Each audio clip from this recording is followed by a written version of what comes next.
The Citizen Report is a production of New Shannon Media. All content protected under copyright.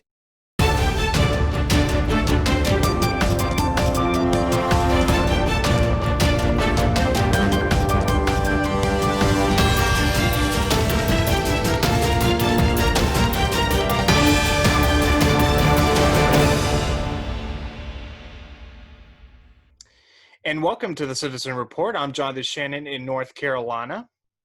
And I'm David Howler in Oklahoma. And thank you for joining us. As always, this newscast is real, in-depth American. So glad everyone can join us tonight. And David, it's great to have you back on. I've been missing you here these last few weeks. Great to have you back. And what a time to have you back in the saddle, because, wow, we have not one but two tropical systems that are going to impact the same region of the Gulf Coast potentially this week. And David, I'm just going to turn it over to you right now and take as long as you need to, because this is getting our undivided attention tonight on our coverage here. Oh yes, without question. And you said it is great. What a time to be alive here. And good evening, everybody. We are going to talk about what is now Tropical Storm Marco. It was Hurricane Marco, but it's now Tropical Storm Marco, and also Tropical Storm Laura as well, which I can guarantee you, between Jonathan and I, we will spend a lot more time talking about Laura than Marco. But Marco goes first, since this is the closest to the U.S. and closest to the coastline. So this is, of course, the Mobile radar that we're looking at right now. And I've drawn out on here what appears to be the center of what Marco is positioned at right now. As of the latest 11 p.m. advisory, it has been downgraded to 70 miles an hour. And it's still moving to the west-northwest at, I believe, 12 miles per hour. So clearly it has not made the turn to go west yet. But over time, it will do that. And I think, Jonathan, you did briefly had the forecast come pulled up, didn't you? Yes, shortly before we started production of this broadcast, we went over the forecast track. And David, if I can override and share my screen here at this point in time, let me get this up now. And again, just to reiterate, just to be clear, we are recording this at right now what is 11:06 p.m. Eastern Time, 10:06 p.m. Central. And the 11 p.m. advisory did just come out literally moments ago, hot off the wires. And this is the latest forecast track. And I want to stress, this is for Laura. Now, the more immediate concern is Tropical Storm Marco, but this is the more concerning one, long-term at least. And that is Tropical Storm Laura, presumably soon to be Hurricane Laura. And you can see here the center of circulation is currently over, basically, roughly speaking, Guantanamo Bay area, or the general vicinity at least, certainly southern Cuba. And we can see here that by 8 p.m. Monday, it is going to be preparing to emerge from out over the open waters of the Gulf of Mexico. And we see it's going to rapidly intensify potentially. And by 8 a.m. Wednesday, it's going to be closing in fast on the Gulf Coast. By 8 p.m. Wednesday, it will be pretty much on the verge of making landfall. And certainly by this point, we could be seeing the eye wall coming ashore at late Wednesday. And then we see it continue potentially as a tropical storm well into the Delta, Arkansas Delta, the Mid-South area, Memphis area, potentially as a tropical storm still. So it's going to be a major disruption to a lot of things in this region. And then by 8 p.m. Friday, it's going to still be a depression, although at that point it is currently forecast to be a post-tropical depression. over somewhere potentially over Kentucky. But of course, it'll have wide-reaching effects all over the South, all over the Midwest, portions of it at least. And before I go any further, I want to go back to Marco because that's a more immediate concern. And you'll have to bear with me 1 second here. It is, I'm getting it up as fast as I can. And for some reason, it decided to take me to the Central Pacific, but I am trying to get to it as quick as I can. And here we go. I'm going to get the track here for Tropical Storm Marco. Now, literally just moments before we came on, they had again downgraded it from Hurricane Marco to a tropical storm. But David, I'm sure you can agree, just because it's changed the technical or legal definition of from a hurricane to a tropical storm, it could still have pretty much the same effects or close to the same effects as a weak hurricane. So nobody should be laying their guard down over Marco by any stretch of the imagination. Now, as of right now, this is the latest forecast track for Tropical Storm Marco, 10 p.m., and this is Central, and that's based on Central Time, I'm sure. By 7 p.m. Monday, it is basically right on the coast of lower Louisiana. And then it's basically going to come right along the coast here, 7 a.m. Tuesday, 7 p.m. Tuesday, and then by 7 a.m. Wednesday, it will at that point be forecast to become a post-tropical depression. But David, I'm sure people in Houston and Beaumont and those areas know all too well, it does not take much in terms of strength to create a nightmare in terms of flooding, overload of water and drainage. And we could, I mean, if this thing slows down, and we'll have to see how this plays out, people in Houston need to be on high alert because we could be seeing the bayous quickly overflowing their banks if this goes just the wrong way, right, David? Mm-hmm.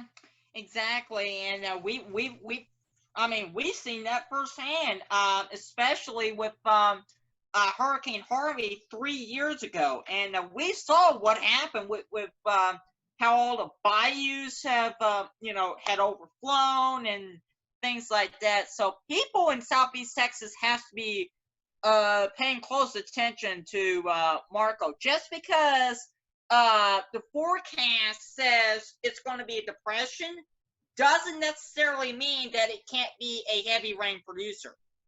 Right. And there's a good possibility that it could be a heavy rain producer even for the greater Houston metro area. And I would like, and just to add to your point, I would like to draw people's attention to this this product that the National Hurricane Center puts out, and this is regarding Marco. And again, even though this says down here Hurricane Marco, I want to stress again, it is now technically a tropical storm, but again, the effects could be virtually the same or very close to the same. So don't let your guard down about Marco. Now here's the day 2 excessive rainfall outlook right in effect right now, and they are drawing this area basically anywhere in the New Orleans area west to basically Baton Rouge, and then all of the coastal Mississippi and coastal Alabama, even clipping potentially portions of Pensacola. We have this slight risk of flooding. We also have a marginal risk of flooding stretching anywhere from basically central and southern, the rest of southern Louisiana, portions of the Pine Belt over towards south and southeast Alabama, much of the panhandle of Florida, a big chunk of Georgia, basically Atlanta south to the line and over to Brunswick and Savannah. And it looks like even portions of South Carolina could be in on this as well. Now, just in keeping with this information, let me also now show you this about Tropical Storm Laura. Now, I want to stress again, it's a little early to say right now about Laura as to the effects of flooding. And right now, basically, all we can really show you in regards to that is the potential of rainfall in general. And this kind of gives you a broad idea. You got this huge bullseye potential for 6 inches of rain right here along the Texas-Louisiana state border. Basically all the way up to Shreveport. It's basically fair game that you're going to have a torrential amount of rain, even up into as far north as the Arkansas River Valley, and maybe even southern Ozarks could be seeing a torrential amount of rain. A 4-inch, something north of 2 to 4 inches could not be ruled out. And this just shows you, again, we have more rain estimated here, potentially for portions of New Orleans and such. And just to reiterate, New Orleans, much of New Orleans is under sea level. So while you might miss the brunt of it with Tropical Storm, or what will then be most likely Hurricane Laura, people in New Orleans should not let their guard down. Even if the worst of it moves just west of you, New Orleans could see a lot of rain, and of course, it could overwhelm the drainage systems pretty rapidly, David. And I'll turn it over to you to get your thoughts on all this. And to add further to it, not only that, but just because Laura, or what would be Hurricane Laura, goes west of New Orleans, doesn't mean that tornadoes cannot be spawned up in and around the New Orleans area. Absolutely. Because a lot of times, most of your tornadoes, it's going to be on the right quadrant of a landfalling tropical storm or hurricane. Right. And being on the right front quadrant is not the best place to be in. So, if I were living in New Orleans right now, I would be thinking about finding a family member or friend or something like that, a place to stay. Because of not just Marco, but Laura as well. Just because Laura doesn't make landfall in New Orleans doesn't mean that it can't get the worst impacts from Laura just from being on the right quadrant of Laura. Exactly. Now, David, I also have this product to pull up for viewers' consideration right now. This is a product of the Storm Prediction Center in Norman, Oklahoma. This is indicative right now of what they're forecasting in the immediate future of potential for a marginal risk. I believe I'm saying that right. Marginal risk of severe weather. And of course, we have a residual risk for much of the United States, as a matter of fact. And we even have this bullseye way up here in North Dakota, Minnesota, and even clipping the northeastern edge of South Dakota. And there's a slight risk in a bullseye in fewer regions of that. But just to draw people's attention back down here, in fact, I will draw on this if I can. And I want to draw people's attention to this area right here, because this right here is what we're really concerned about right now, especially with Marco in the immediate time. And we could be seeing, and again, let me clear this out and draw this. Now, Marco will come ashore basically in this, hold on a second, I do apologize. Let me draw that more accurately. Basically in this, roughly this fashion. And just because, and this is a rough drawing, but just because you see the center circulation in that area, you could have areas way out here potentially, because you have what's called the northeast quadrant of the storm. And that is what you really have to watch out for when it comes to potential tornadic events. Now, fast forwarding, disregard what's on this map and just pay attention to what I'm going to draw on here. Let's assume that presumably to be Hurricane Laura comes ashore roughly on the state line of Louisiana and Texas, basically in this fashion, and it makes a right turn at some point. This means that anywhere in this area needs to be on the lookout for potential for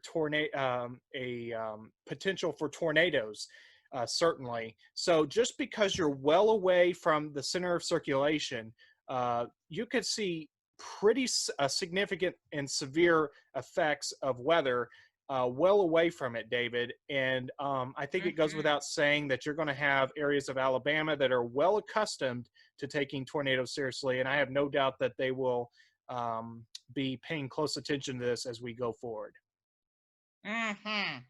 Exactly. And of course, Alabama's very weather savvy. So no doubt even Georgia as well, where you drew out. Even Georgia could be in play for Oh, yeah. potential tornadic activity from Hurricane Laura, and they're not even in the direct impact zone of Hurricane Laura. So just, as I said earlier, just because you're not going to be directly impacted from Hurricane Laura, as in being in the center of Laura's path, or even just being in the cone of uncertainty, doesn't mean you cannot get effects from a landfall in Hurricane Laura.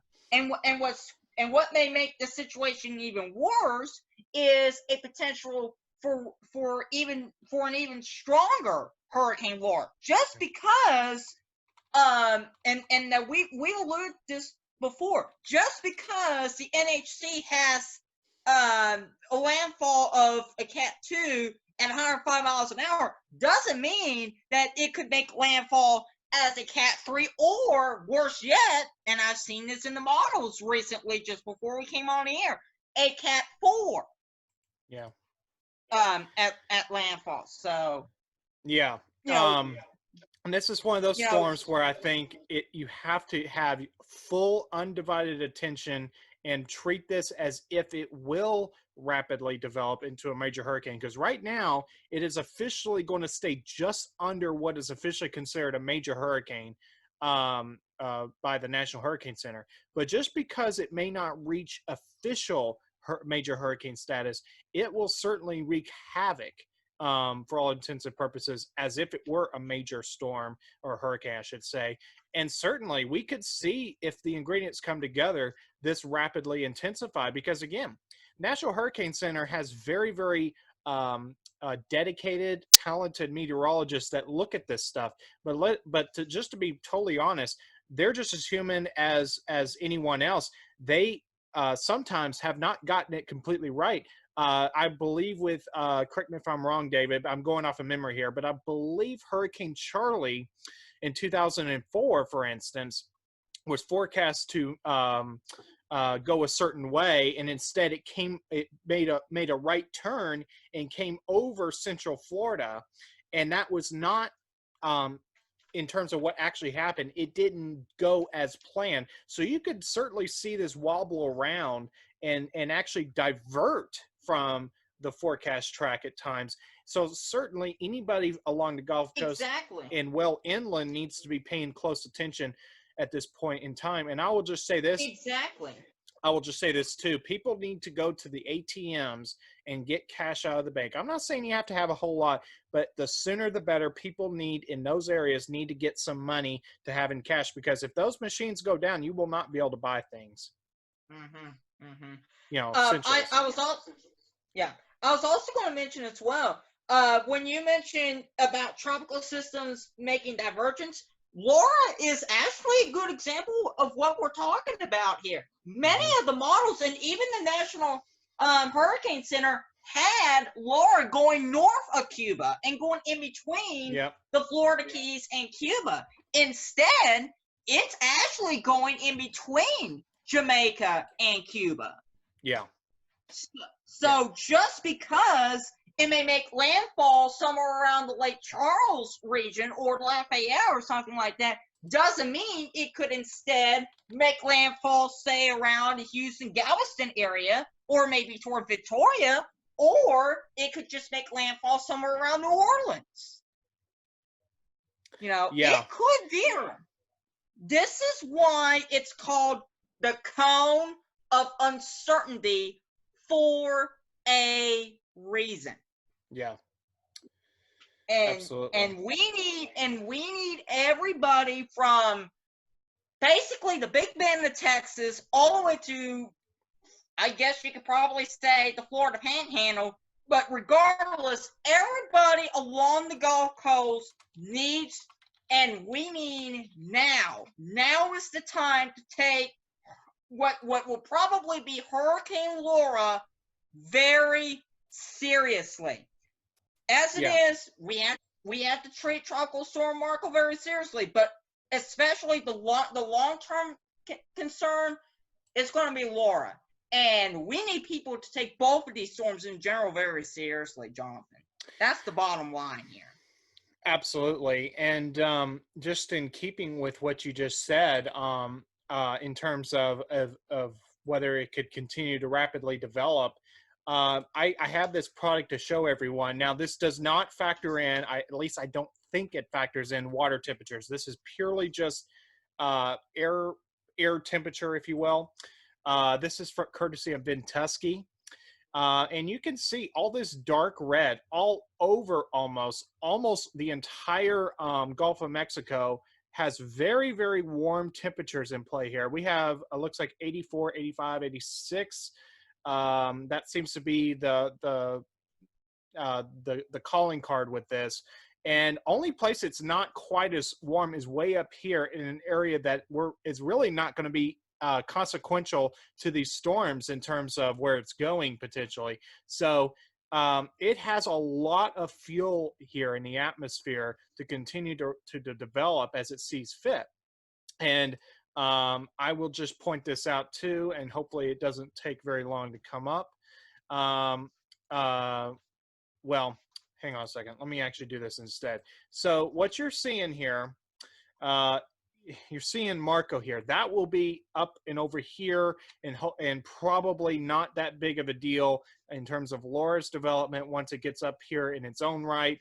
But look at this. All of this area, and this is something I want people to pay attention to, all of this area has a lot of heat and there's really not a whole lot stopping this from rapid development. So, and of course, again, just because it's being forecast to do one thing, it could certainly decide to rapidly develop and exceed the forecast and become a major hurricane. And I would certainly not rule that out. In fact, really, with it just being forecast, and I'm talking about Laura here, being forecast to be just under the legal limits, the legal, the wind amount, if you will, of a major hurricane, you need to treat this as if it were a major hurricane.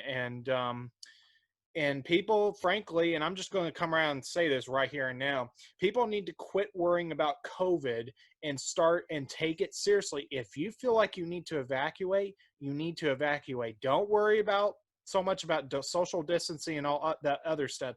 You need to put your own safety ahead of being politically correct. And wouldn't you agree, David? Mm-hmm. Yeah, I mean, if you have to go to a family member or friend's house, it would certainly be one of the good options. Community storm shelter, they are open, would be a best place to go. But the bottom line here is the most immediate concern for everybody that is watching is a couple things: hurricane, the tropical storm, and the potential for tornadoes. Those three factors alone needs to be of a much higher priority concern than worrying about COVID-19. That's right. Not saying, not suggesting that everybody should get COVID-19 or anything like that, but we're just saying, you need to treat, the storm, this situation as if this is COVID-19 with the same great deal of respect. It has to be treated very seriously, folks. It has to be treated very seriously. And just to bolster our argument about how important it is to take these storms seriously, and I'm trying to load it up as fast as I can on my end. It is taking its sweet time loading here. There's a couple of products here I want everyone to take a look at, and I'll get it up as fast as I can. This is what we would call, well, hang on a second. This is what we call spaghetti models, to speak in plain English, instead of meteorology speak, if you will. This is, I'm trying to get it up here. This is, well, let me show you regarding Marco first. this is the current spaghetti models for Marco. Now you notice here that it's kind of clustering here along the coast, but you do see a number of these actually wanting to take it up north, a little further south, and then even one here wanting to take it way out over this way. Although I don't think that's likely to happen And because and also you have one that's going to take it across, north of Houston, go north of Austin, and then making a turn and going out toward western Oklahoma as well with yeah, Marco. yeah, that's true. So, And so the more what happened? serious one is with Laura, and this is the latest spaghetti models with that. And you see it kind of clustering, continuing north here, and then you really see it start to fan out a little bit. But basically, anywhere from New York south to pretty much almost Columbia, South Carolina, over towards Wilmington, North Carolina, anywhere in this region could see the surge circulation eventually. In the more immediate time, really anywhere in Louisiana, even Mississippi, Houston is in play potentially for a landfall. So this just shows you another product that's used to kind of illustrate the potential of movement as we go along with these storms. Mm-hmm. That's right. And this is something that we're definitely going to have to keep a close eye on. And as we mentioned before, just because you're not going to be in the cone, in the direct path of this, doesn't mean that you can't get tornadoes, especially if you're on the right front quadrant. Right. You want to be on the drier side. I think the best place to be is on the dry end of a tropical system. You do not want to be on the right on the northeast quadrant or the right quadrant. That is the two worst places to be in.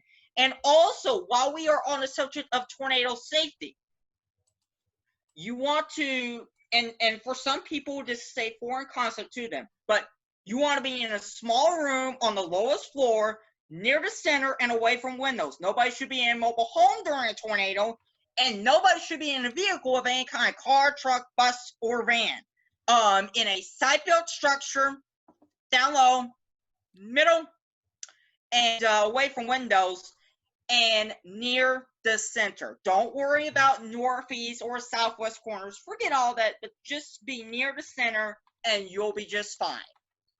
That's right. And that is for tornado safety, especially, and not just for landfall and tropical systems. It could be anything, but I'm just saying, especially for situations like Marco and like Laura.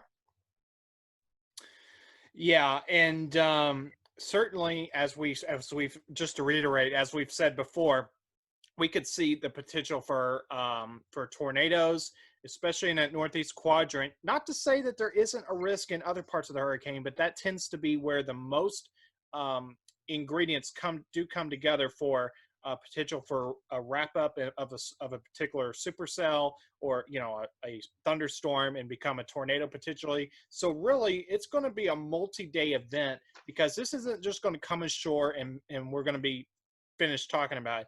This is going to be a multi-day event, and if you're well inland, and I mean like all the way up in the Ozarks, all the way over in the Smoky Mountains, all the way over in Blue Ridge and the Appalachians, anywhere really that within reach of this, you need to be watching and pay close attention to your weather conditions, because at any point in time, especially in that northeastern quadrant, at any time where that storm is in the top right, if you chop it in four, the top right of the storm, you could see a potential for tornado. And actually, at any given time, you could see more than one tornado at the same time. So in the hurricane, you can have multiple funnel clouds or tornadoes happening simultaneously. So it's just you would just be well served to make sure you have a good way of getting notifications from the National Weather Service, and make sure that you keep your phone charged as best as you can, and have that ability to get weather alerts, and just be ready to take shelter if a warning does get issued. Mm-hmm. That's right, and that is the best advice that we can give right now. Mm-hmm. At this point in time. Exactly. And again, you when just because and I think this is another thing we need to talk about as well. And that is regarding having to do with flooding.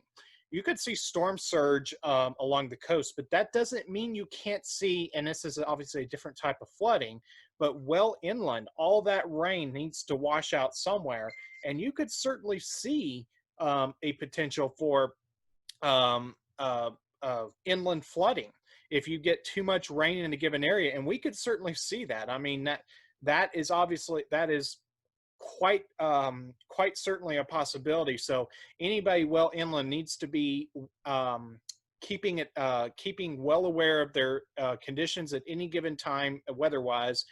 And flash flooding and flooding in general certainly can't be ruled out as we go forward in time, David.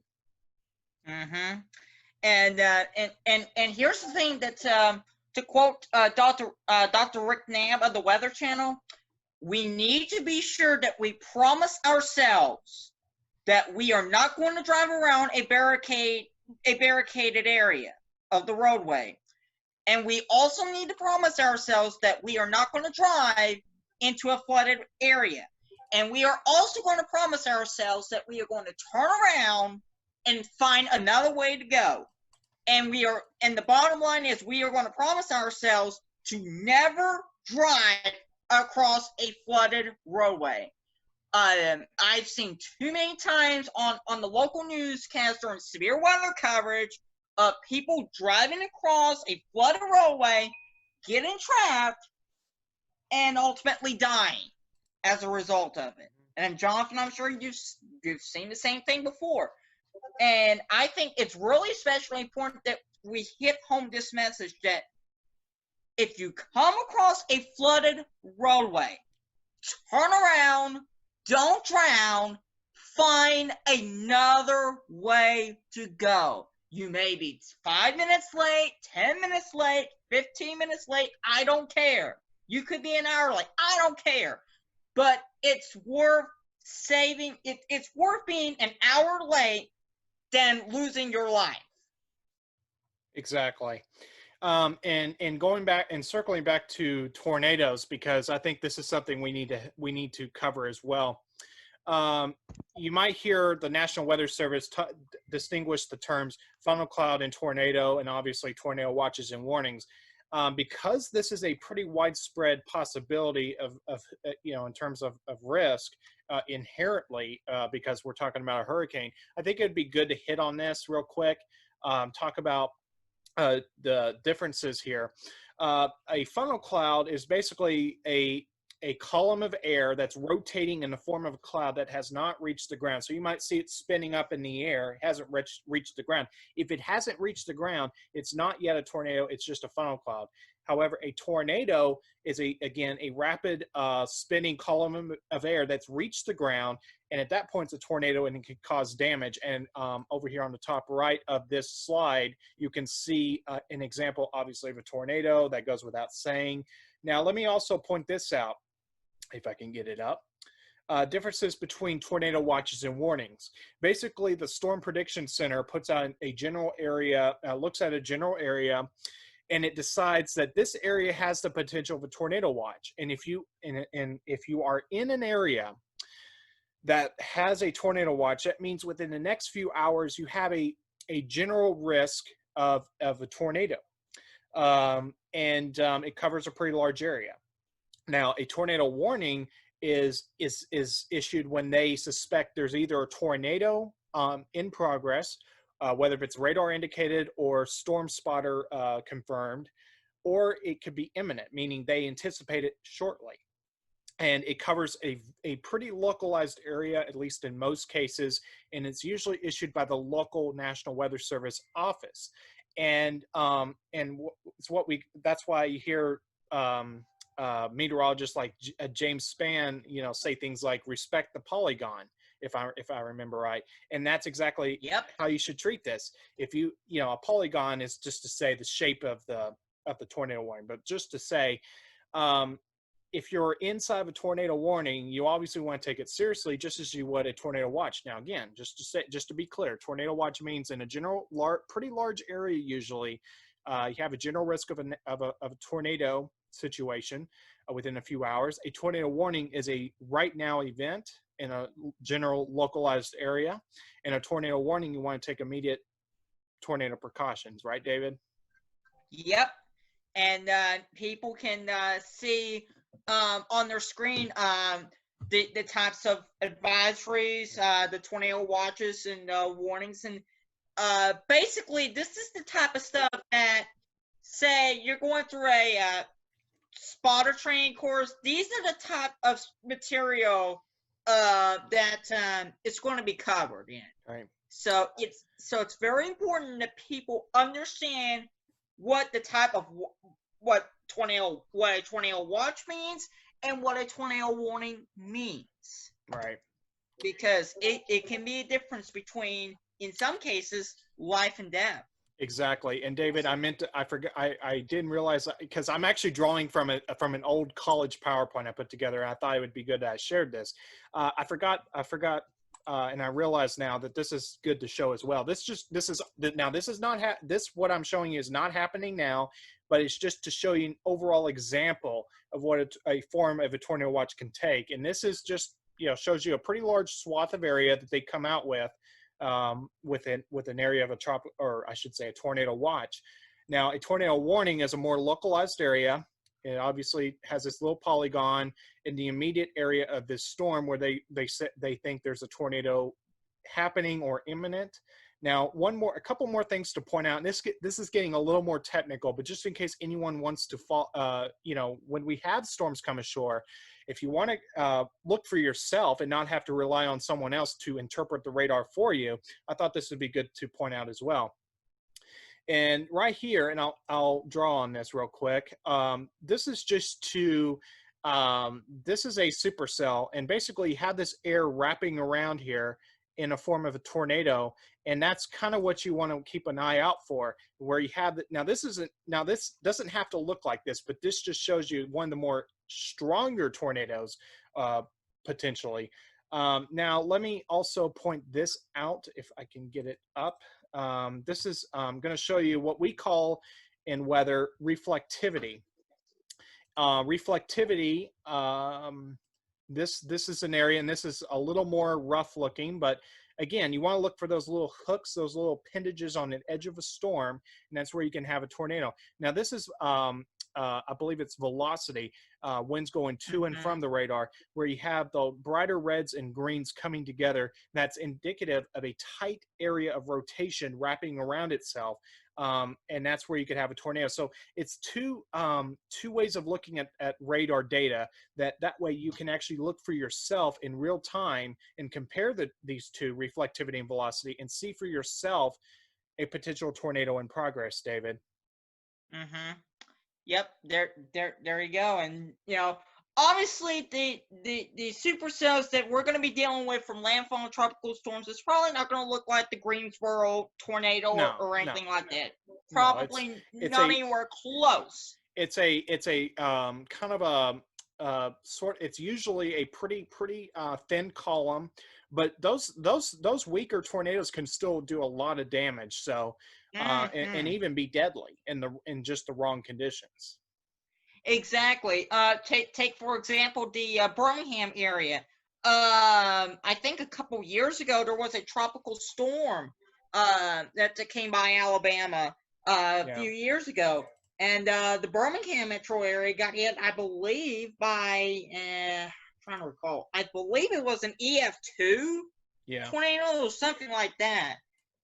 In the parts of the Birmingham metro area. So it doesn't have to be an EF3 or an EF4 or EF5 to do catastrophic damage. It can be an EF0 or an EF1, or even, as it was the case in Birmingham, an EF2 to do catastrophic damage. So basically what we are trying to say is treat Marco very seriously, and especially treat Laura very, very seriously. And that is the bottom line. And that is our message to everybody here from the Citizen Report to our listeners Exactly. across the affected area. Exactly, and we'll update our coverage as we need to, and of course, right throughout the event here.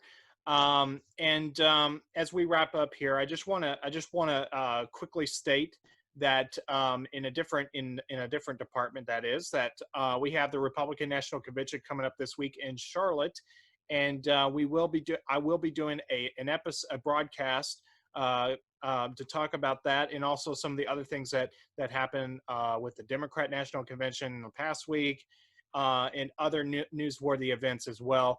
But we wanted to devote this broadcast to the subject of weather because we believed it was important enough, obviously even historic enough, I would even dare say, because we have not one but two storms in progress coming to a very, very close proximity of hitting the exact same area within days. So obviously, this is going to be a pretty historic event, and we're going to have to watch this closely. And people on the coast and well inland as well need to be watching this very, very closely as well, and the rapid changing conditions in their local area. Mm-hmm. All right. All right, so we'll wrap up the Citizen Report right about now. And thank you for watching, as always. I'm John DeShannon, along with David Heller. Have a great week, everyone, and we'll be seeing you right back here again next time. Have a great night, everyone. And please stay safe. Take care. Have a good night, everyone.